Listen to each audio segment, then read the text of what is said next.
And good morning, Hoosier Nation, and welcome to another victorious edition of Hoosier Morning After, a vacation edition, a Thanksgiving edition of Hoosier Morning After, a very remote edition for me as well in my setup of Hoosier Morning After. This is Hoosier Morning After Kansas State.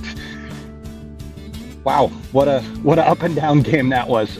Game of runs, all that situation that we're used to seeing, and basketball is back. Love to see it. Indiana wins last night, 86 to 69 to go 6-0 on the season so far. Martha will be coming in hot. We'll see Martha with us soon, but what an up and down game this was. Game of runs that we're used to kind of seeing in college basketball at the extreme here on this one. IU gets off to a great start. You start to feel really good about this game. Obviously, this was a game with a Kansas State team coming in that is known to be shooters, known to be scorers, averaging 93 points on the season. So a team that is very efficient on the offensive end, and Indiana did a great job of attacking that and disrupting that and making everything hard for Kansas State from the jump, getting off to that great 20-4 lead, which then would turn into quite a roller coaster for us in the first half.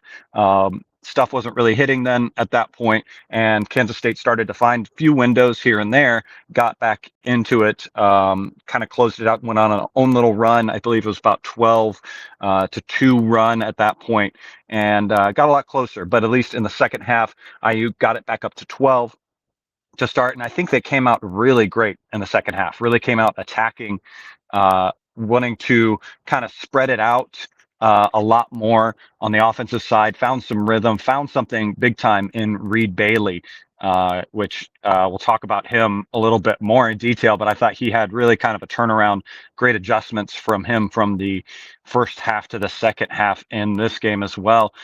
IU kind of got it out at the beginning of the first half to about a 20-point lead, about 8 points scored very quickly for them in the start of that second half that I think really allowed them to kind of have some breathing room and relax a little bit. Whereas in the first half, we had some times where there was a little bit of troubles, of little things where the game felt a little leery and a little scary as the shots weren't going down, the 3-point shots weren't going down, and Indiana was struggling to find their offense. Defense stayed strong and really kind of kept control of this game for Indiana overall, leading to the final victory of 86 to 69. Really, what this team has come to show us is that when things don't go right, they have found different ways to win.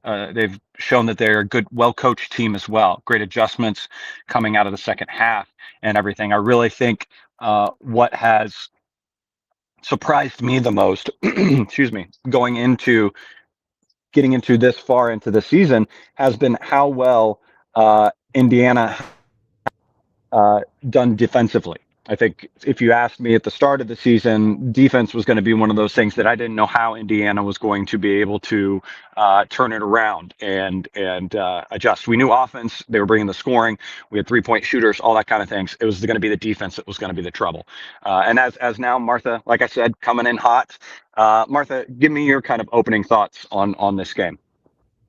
Yeah, I think you were touching on a little bit just, and you think about the couple games post Marquette where it seemed a little bit lackluster, right? I think opponents were lackluster, the effort was lackluster, maybe the environment inside Assembly Hall was a little bit lackluster, and so it was really curious on how they would come out today. We knew Kansas State had pretty potent offensive attack, averaging I think over 90 points per game, so.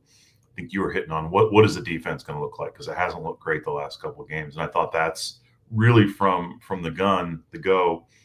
That's what carried Indiana. I think they got to a 12-4 lead by the time we hit the first media timeout, and that was after missing a handful of threes. I mean, they could have been up 20-4, and I think they were at one point. I think they extended the lead. So, and I think the defense specifically, it felt like we were crashing the boards with extra effort, and I'm certain we'll get into stats here shortly, but it really felt like a focus from the get-go was that we're going to lock down on defense. We're going to fly around. Clearly, we were undersized, but we're going to use our speed and maybe our quickness to attack the rebounds. We got some fouls. I mean, there was a constant whistle, but I thought the effort on the defensive end really carried us offensively, and it was nice to see us just. I mean, you saw Coach DeVries, by by the time they called their first time out, fist pumping in the air. And I mean, he was excited because I think he knew this team needed to have a performance last night like that.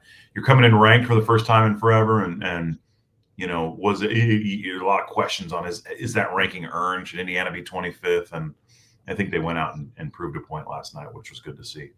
Yeah, a lot of volatility in those early ranks as we kind of figure out what teams are playing competition, and those early season games you don't really play too many hard schedules, so we'll see a lot of movement probably in that, and maybe even a little nudge up. I haven't familiarized myself yet quite with anything else, but I think you make a great point there with the coaching staff, and big kudos to them, not only for getting this team ready this first time, because we've kind of seen some lackluster starts, like you said, in these last couple games, and clearly they got them up for this game properly. They were prepared. They attacked, like you said, from the start. And I think it truly was that defense that brought it around for Indiana, being aggressive on guys to the point where we obviously had a lot of those whistles and had quite a few guys in foul trouble, and some foul trouble early. And that brings it around again to the coaching, is where in past regimes, and you see other teams do this, where you get that 2-foul auto bench. I think Coach DeVries did a really good job with the 2-foul situation. Tucker DeVries specifically got into foul trouble early, and he did a great job peppering him back in. When Indiana was up, he kind of brought him out and rested him, didn't want him to get to that third foul. Indiana would, Kansas would bring it kind of closer, and then he'd put him back in, help bring it out again. So he was good management of players that were in foul trouble in there as well. And then, like I said, just the defense to be able to shut things down. Obviously, PJ Haggerty, one of the top scorers in the nation right now this year, and probably one of the better performers or better college players this year, goes into this game averaging close to 30 points. I think 28 is his average, and Indiana just attacks him and brings it to him. And I really think maybe it was I imagine in Connor Enright's apartment that he's got that dartboard on the back of his door, and he puts whatever player he's going to be going against on that dartboard, and he's looking at it and throwing darts at it all week, because he was a pest on him. I mean, he continues to be that player that I can't stand if I was playing against him, but I love that other people can't stand him, because he's just a gnat and everything like that. And I thought he did fantastic against Haggerty in this game, shutting him down. 16 points in the game, only 6 points in the first half, and 6 turnovers in the first half as well for PJ Haggerty. He did a great job on him. Connor Enright did a good job holding him off too. And then just overall, really game planning against a Kansas State team that is high scoring, averages in the 90s, and shedding them or keeping them away from the 3-point line. Yes, they finished with 40% from three, but at least it wasn't on a higher volume. Just a good game planning overall. Your more comments and thoughts on the defense in this go?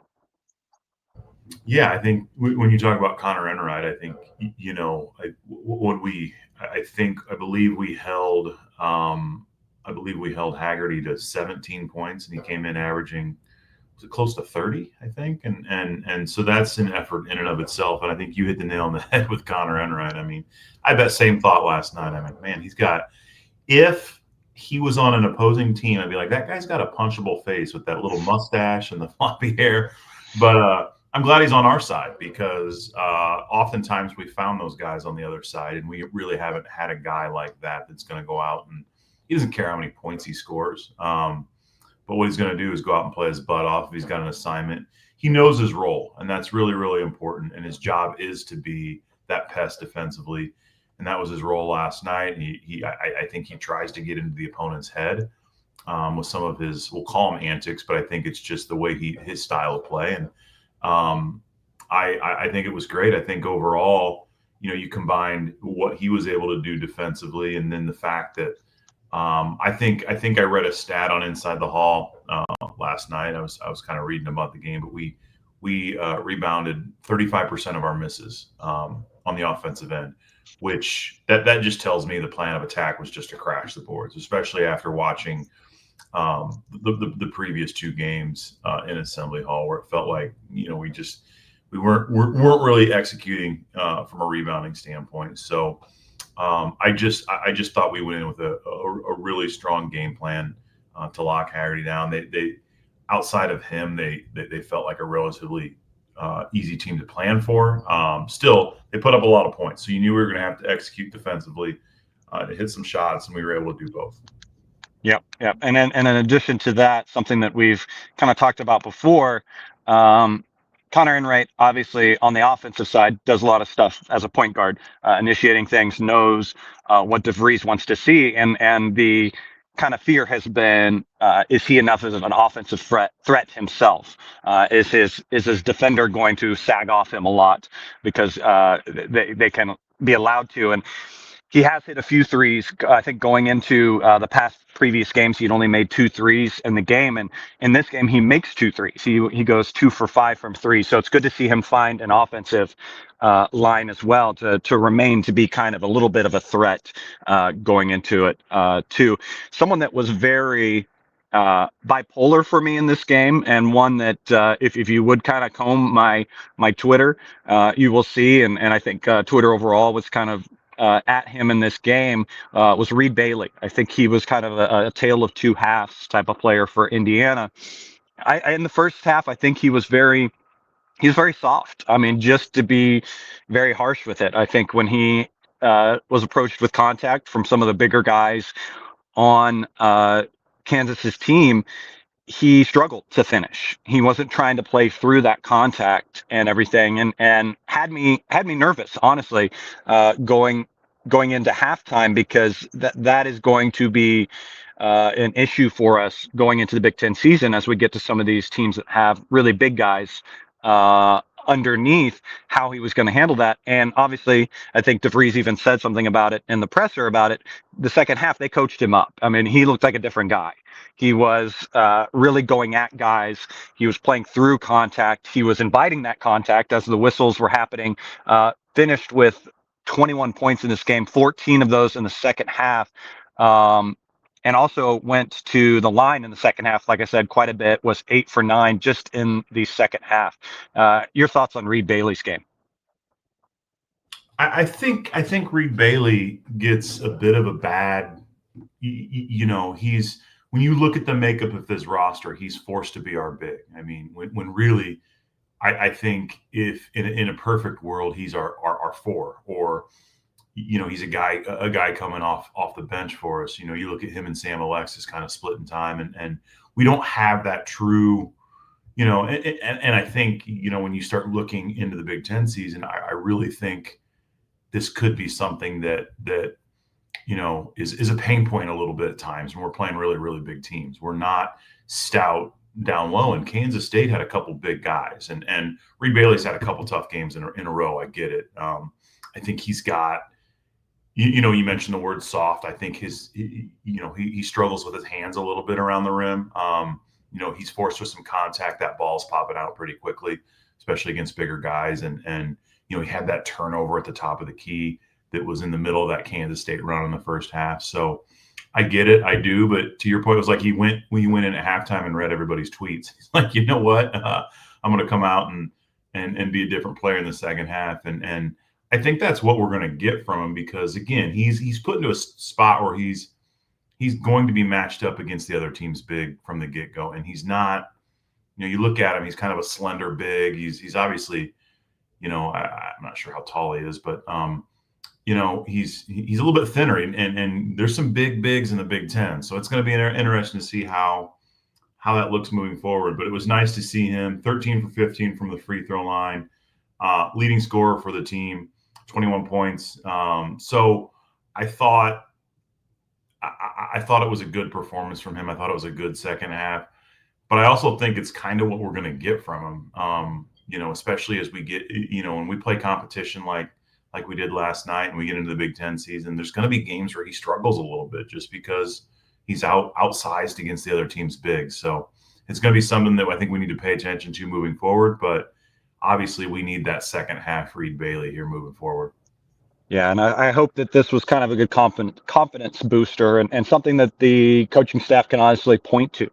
If he is struggling and stuff, just be like, hey, remember that Kansas State? We struggled, but we got aggressive, and you attack it, and you'll get back in this game. And I think it's also one of those facts, too, that when we get into even some bigger guys in the Big Ten that have to match up against them.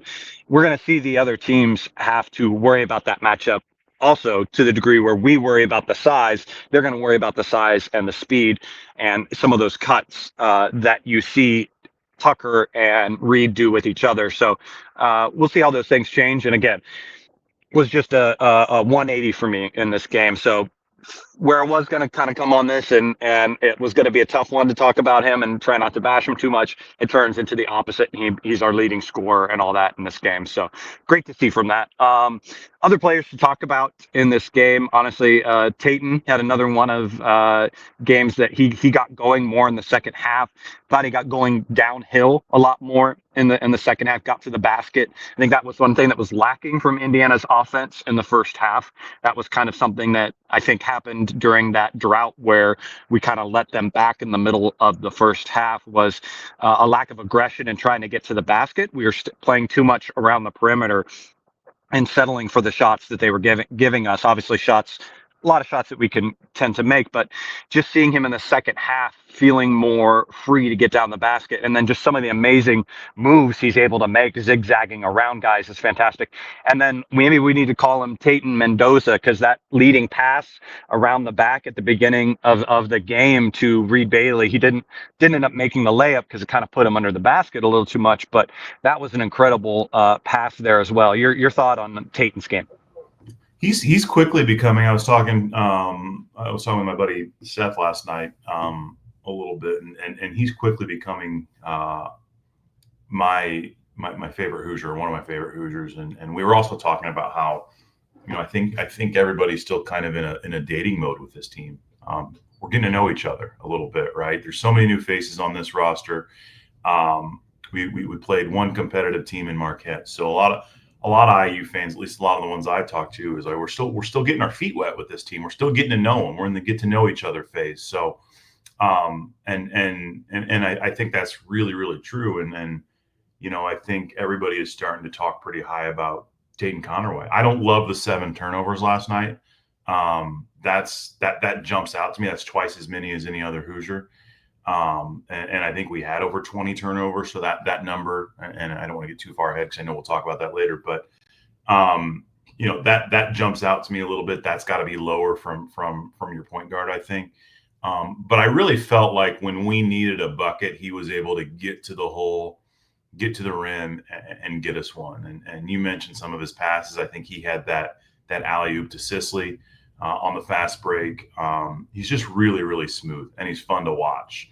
And when you have cold spells from other guys that typically score for us, it feels like he's able to create off the dribble and get us something that we need, whether it's to the rim or finding the open guy. It just felt like when Kansas State was making a run, he was there for an answer, and that was huge for us last night, something that I don't feel like we've had in the last few years. So it was nice to see, and obviously he brings that experience. I think he was the Pac. I forget what conference he came from, some smaller conference, but I think he was their player of the year last year. So obviously skilled young man, and it was nice to see his performance last night. Yeah, he continues. He's going to be one of those like high risk, high reward kind of assist guys, doing those, like you said, the alley oop that we had. There's a few fast breaks where he really tried to whip it down, and I think one that it was either Reed Bailey or could have been Sicily as well. Couldn't quite corral it. Was a back shoulder Omar Cooper type of pass that he tried to get to. So there's going to be some of those that don't exactly connect and are going to get us frustrated, but there's equally going to be some of those that do connect and allow Assembly Hall to explode or allow momentum to change. So I think it's, like I said, high risk, high reward kind of situation. And right now, he's kind of towing that line. Yeah, I think it's at a right ratio of making those and not making those that I'm fine with it. It's not an emergency, I think, at the moment. But what definitely a playmaker, a highlight type of guy, and a fun one to see. And then also as well, we didn't even mention his defense. He was not that other player that was really pestering Haggerty and continues to be why this defense is climbing up there in the rankings as far as efficiency, because we have that great on-ball guard pressure as well coming for us. Tucker DeVries, struggled in the first half. I think he went 0 for 4 in the first half shooting, and then 4 for 11 on the game. He finished with just 9 points in this game, all in the second half.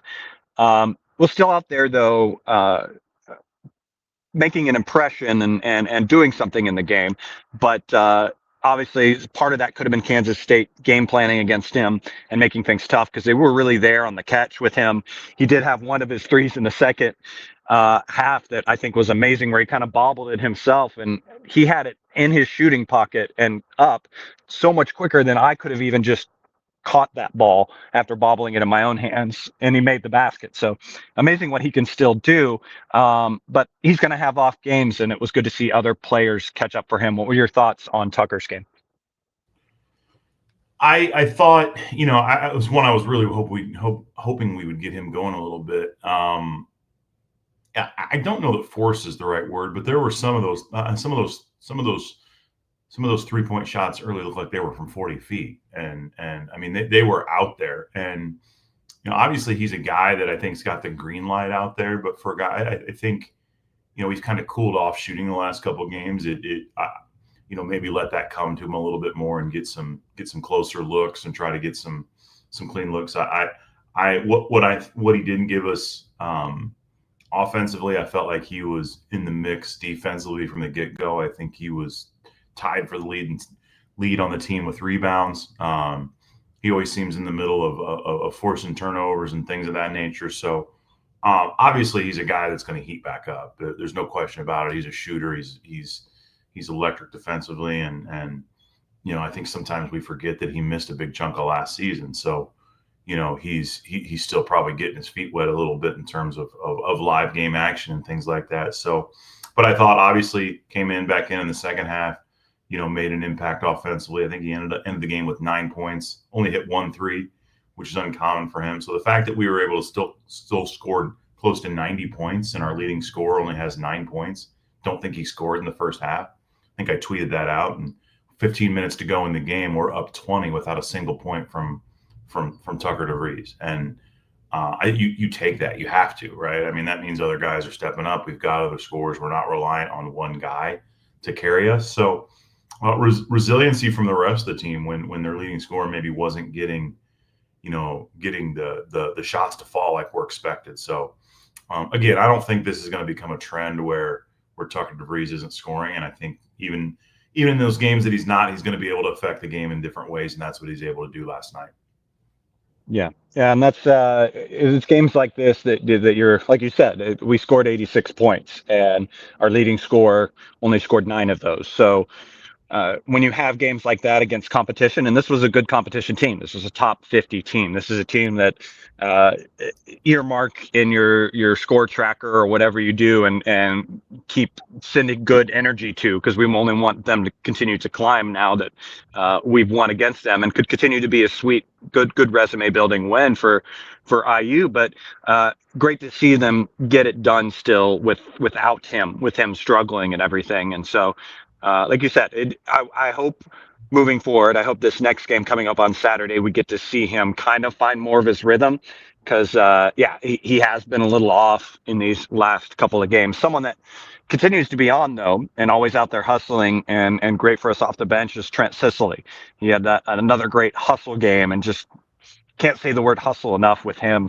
Finished with 12 points, had some of those great plays, those dunks, those runouts.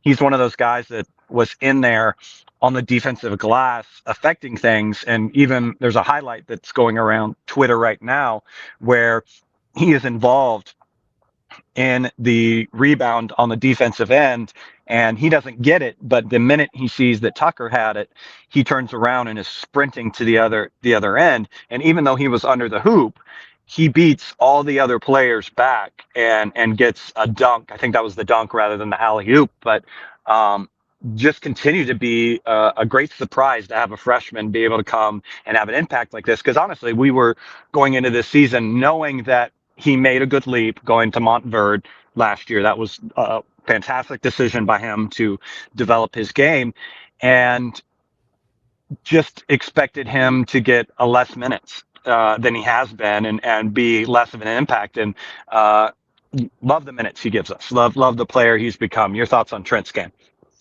Yeah, I think I mentioned it before. He certainly doesn't appear, and I don't know if this is the prep school comment or point you just made, going and getting that experience with those players.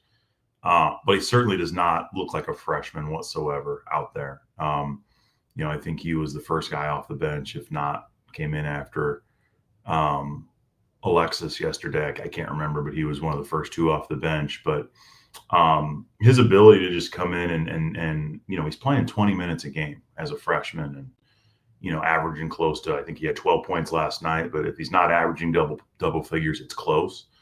When I think if somebody asks you before the season, what do you want to get out of Trent Sisley? I'm not sure I would think up a scenario where we're getting that kind of contribution from him, right? I'm hopefully he's playing 10 to 15 minutes a game, scoring 5 points a game, something like that. I mean, as a freshman, that's good experience. So for him to come in and be such a contributor as a freshman, a guy that's probably going to be around for his entire college career, it's a building block for this program. It's impressive to see. He's active defensively. He's confident offensively. He had that alley-oop finish, but he can knock down an open three if he needs to. I think he knocked one down last night. Second in the team in rebounds. It's just impressive to see what he's being able to do as a freshman and the confidence he's playing with. Everything you can ask for and more. And we've seen this. I remember we went through it a little bit with Malik Renew a couple of years ago, where these freshmen get out to a really, really strong start, and then they hit the Big Ten season, and obviously it's a whole different set of competition, right? And it's especially different for a big like Malik, so it's tough to compare those two. But it will be interesting to see how he handles the grind of the Big Ten season, and are we able to sustain this? Because I think from the depth side, this team's going to need that. So certainly be interesting to see what that looks like. And I think once we get past Sunday and play Louisville, Kentucky, and get into the Big Ten season, we'll have that question answered pretty quickly. Yeah, he's definitely a Swiss Army knife type of player for Indiana. And I did see at one point I had a note, and I didn't say exactly who all was up there, but there was a strange lineup change where I think coach tries a little too much for a Swiss Army knife for him, playing a positionless player, as you kind of hear that mentioned a lot, trying to make him that, where he came in for Lamar at one point, and that very next play, then Lamar's player, one of their guards, just blew right past him. So not exactly able to go out there on the 1 or 2 man, but 3 and below, very confident with what he can do out there for Indiana. Just a great player to have. I think other than that, I think most of the other players just kind of had an okay game. When you kind of talk about Lamar, Sam Alexis didn't really have an impact like we've seen from him off the bench, kind of got in some foul trouble as well. I think equally so second half wise, where he could have maybe had an impact. It was more of, excuse me, Indiana's going to ride the hot hand, and the hot hand at that point was Reed Bailey. So Sam Alexis's minutes kind of dwindled in the second half from that standpoint. I think still struggling to find footing on any other players. Anybody else on the lineup that you want to kind of talk about before we start to get into numbers? No, I mentioned in the last 3 or 4 games, and Nick Dorn was second minutes off the bench, and obviously you look at his box score, it's not very impactful, but you can start to see something a little bit there. You can tell the guy's a scorer. He had a really clean look in the corner for a 3 that didn't fall. But it looked like from the eye test standpoint that like he's going to be a contributor, and it's obviously a struggle right now because from his injury clearly made him miss a lot of time in the fall, preparing for the season. So I think the unfortunate part is these minutes are at the expense of trying to ramp up as a player and get ready. But I think as the season goes on, there's going to be spots where he really, really contributes for us, whether that's spelling somebody for an injury. He's going to be a great depth piece. I just hope some of these last couple of games for the Big Ten season, he's able to continue to ramp up that competition. That one sticks out to me. Obviously, you mentioned Alexis and his inability to kind of stay on the court last night because of foul trouble. I think he had 2 really quickly, ended the game with 4. So not the minutes and contribution that we're used to from him, but in a game where it was as quick and as fast as it was, and where we got the production we did from Reed Bailey, not a huge deal as far as I'm concerned. So, yeah, that's what I've got. Yep, yep. We'll kind of shift over to some numbers coming up now in the show. And I do want to apologize. As you can see, my background, those that are watching video, those on the podcast, sorry, visual comment. I am with family and everything, so that's why it might sound a little different as well. And they live on a golf course here, and I see the lawn service starting to make their way. So if it gets noisy, I apologize to you guys. That's what's going on. They're making their rounds, getting it ready for the day. Quit bragging. You're outside. You look like you're by a pool. It's sunny and green, and I'm up here in Indiana. It's 30 degrees and windy and gross. So quit bragging.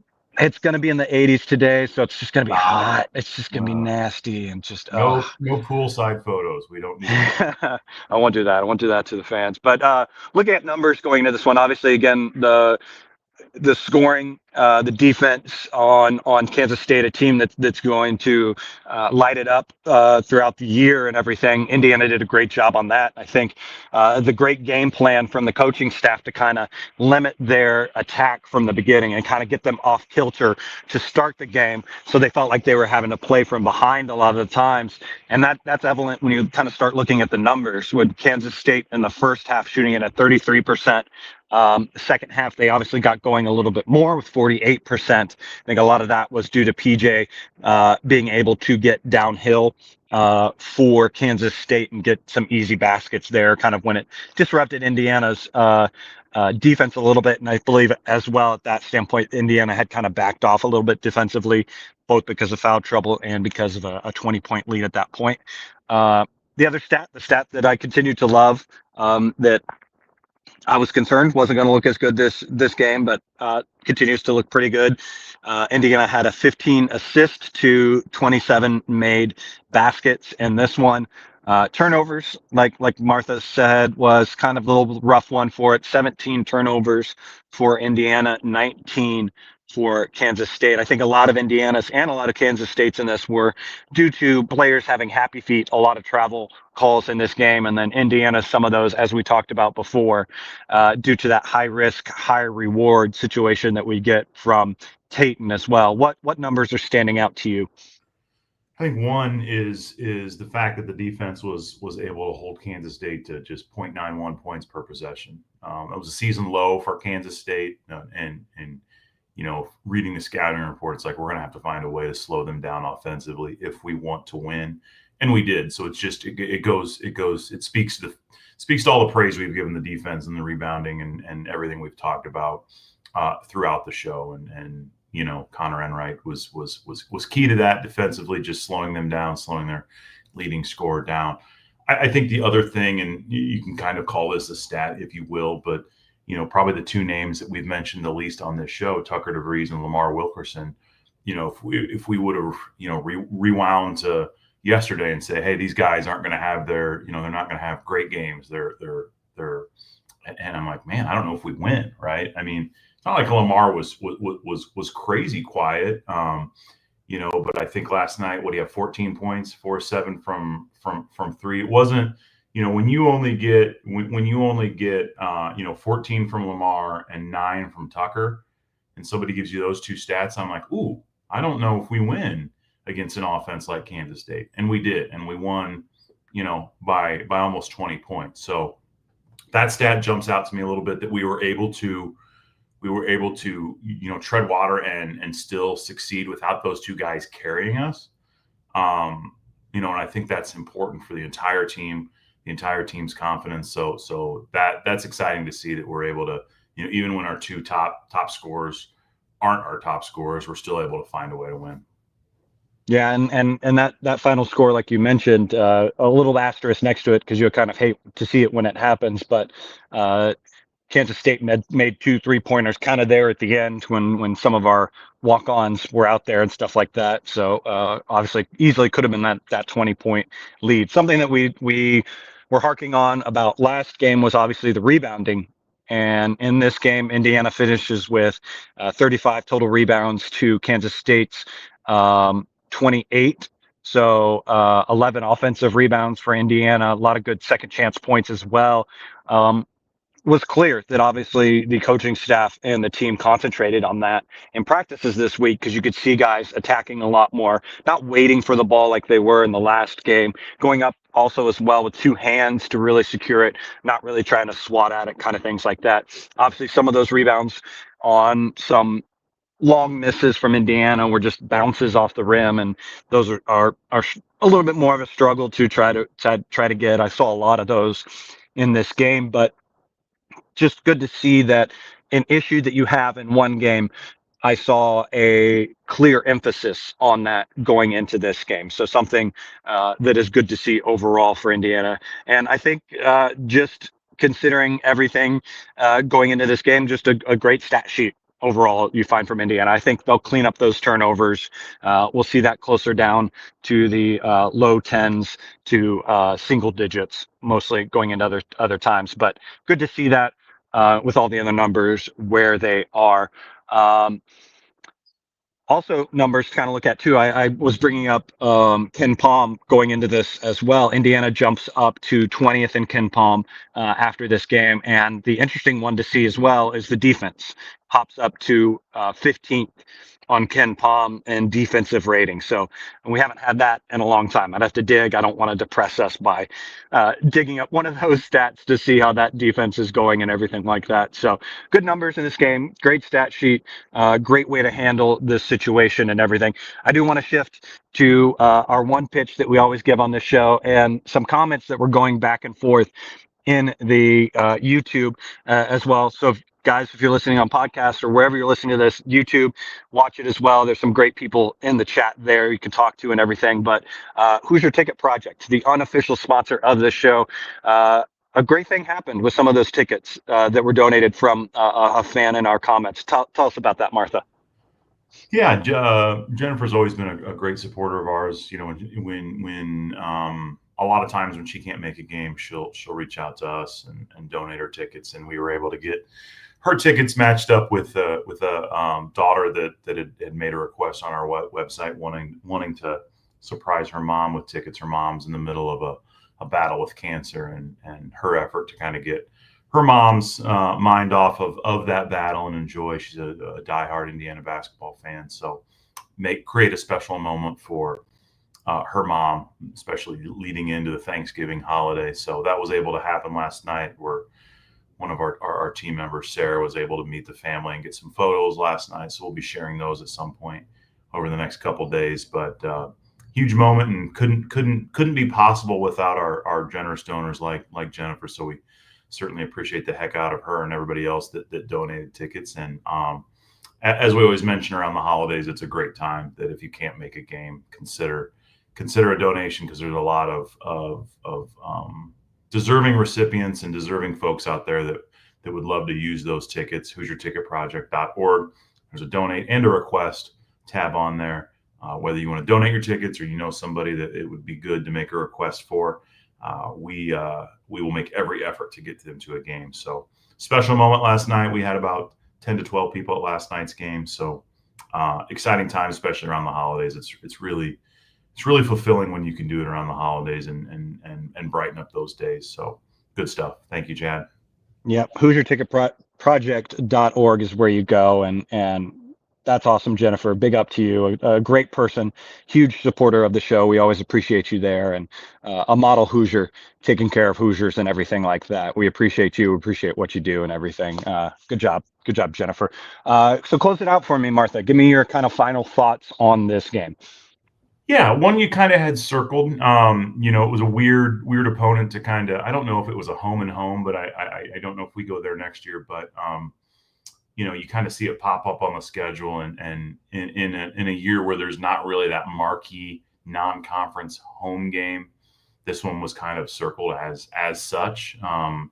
So leading up to the game, you kind of saw, man, Kansas State scores a lot of points, and they've got a stud basketball player on the team. How are we going to handle that? And I thought overall we came out and handled it well. We've gone over all the reasons why, and how we got there, and so it was good to see our two leading scorers didn't need to carry us. We were still able to score almost 90 points, and the defense and the rebounding was improved over what we've seen. And you start to look ahead a little bit. We've got one more opponent on Sunday that we should take care of, and then it gets really quick. We're on the road at Minnesota, against Louisville and Indy, home against Penn State, and then at Kentucky. So we're going to find out kind of who we are pretty quickly. Those, especially with those two games against the state of Kentucky teams. I think we've got a manageable Big Ten schedule to start the season. So, there's a lot of opportunity for this program, a lot of opportunity to get this tenure off to the right start. Love what I see so far. Love the energy, the buy-in. And I think that this fan base is going to continue to get behind this team, and you're going to see the support grow and grow. So I'm excited about the couple weeks that lie ahead. Yep. Great to see. I mean, what I take away best from this is that just this continues to be a team that can adjust out of game plan. If things aren't going right, they are able to find those ways to win. The coaching staff is able to play with the lineups a little bit and get the right guys in there, make those adjustments in halftime, motivate players that are struggling, like Reed Bailey, and get him to turn around and become a leading scorer. Something you wouldn't expect when you're watching the first half of the game. And like you said, it's a game that was a good kind of challenge leading up. I didn't want too many cupcake games, because obviously two very big games circled, like you said, the Louisville game and then the Kentucky game. So those are definitely big ones circled on the schedule. So you don't want to have to deal with cupcakes before you get into that, or sub 200 teams. And then get punched in the mouth. But it's good to see, with a little bit of punches here and there, this team can game plan around that and can figure out things. Whereas in the past, if we've had teams that we've played against that are game planning against our strengths, and those strengths struggle, the team would struggle. And you wouldn't be as confident about the wins. And with this team, I am building confidence that if we struggled, if the main point scorers struggle on this team, they're going to find ways around that. They're going to find ways to win, and they're going to compete throughout the whole thing. So that's exciting to see. Like Martha said, we do have one more game before that first big game coming up Sunday at 2 p.m. on BTN. It's the Bethune Cookman, I think. I always got to stumble over that one. I'll probably call it BC when we're doing the show. Otherwise, I'm going to be tongue twisted on that one. But that is a game that we hope to see kind of a few guys get into rhythm. Otherwise, we hope to see a little bit of Tucker find his rhythm again. But that'll be a good one. And then we turn around and things get very exciting for IU. But that'll do it for this edition on Hoosier Morning After, the Thanksgiving edition of Hoosier Morning After. Don't forget to follow us on Twitter at General Chadwick for me, at the Mop Lady for Martha, HoosierTicketProject.org with those tickets. Big football game coming up as well, a very cold one. I'll be thinking of y'all while I'm in this warmth, while you enjoy that football game up there. We'll be back again the morning after the next game. Guys, until then, go out there, have yourselves a wonderful Thanksgiving. And as always, let's go Hoosiers.